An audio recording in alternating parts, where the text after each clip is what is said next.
Give us a sense of what you're looking for in what we hear later on this afternoon.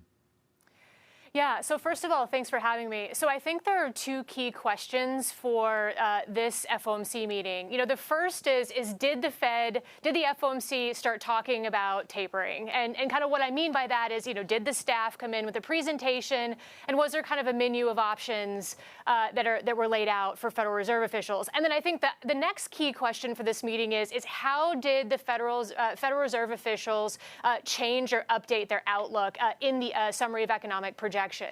So I think on the first question about tapering, we do think that the FOMC started talking about tapering. I think it's completely normal for prudent central bankers to kind of look at, the outlook and the upgrades to their growth and unemployment forecasts and employment forecasts that we think are going to happen, even their inflation forecasts, and say, hey, I think it's time to talk about tapering.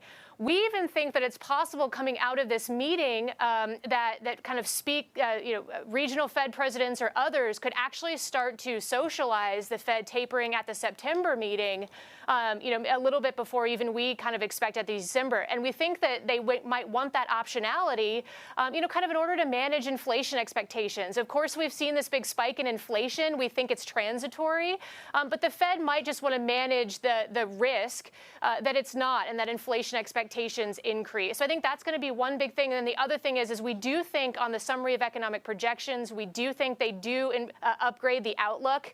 Obviously, they're going to have to revise up their inflation forecasts. But I think even on the growth side, growth is looking better than what they thought. And I think that's going to lower the unemployment rate. And that's going to kind of propagate through to the 2023 forecast. And that's going to cause them to move in their expectations for rate hikes, which we do think will be moved into 2023. Well, and the two things, as I understand, are directly connected. What they do with the tapering is affected by their economic projections. But taking a look at how much things have changed from what they projected, don't they have to do something? They projected like 1.8% core PCE deflator inflation by the end of this year, by Q4. It's going to be over 3, it looks like. When they were meeting last time, there was something like 80,000 cases a week in the United States. Now it's 10,000. And look at the JOLTS numbers. There are 9.3 million job openings right now. It's a really different economy than from the one they described last time. Don't they have to change those projections? And doesn't that drive them to say we got to do something about monetary policy? Yeah, absolutely. So the core PCE inflation projection, we think that goes up to 3%. But keep in mind, we do think that the factors that are driving that are still transitory. But separately, as I mentioned, the growth outlook does look better. So that should cause them to lower their unemployment rate forecast. And out to 2023, that does suggest, that they might even have to raise their inflation forecast a little bit in 2023, just because the unemployment rate, the labor market is expected to be tighter.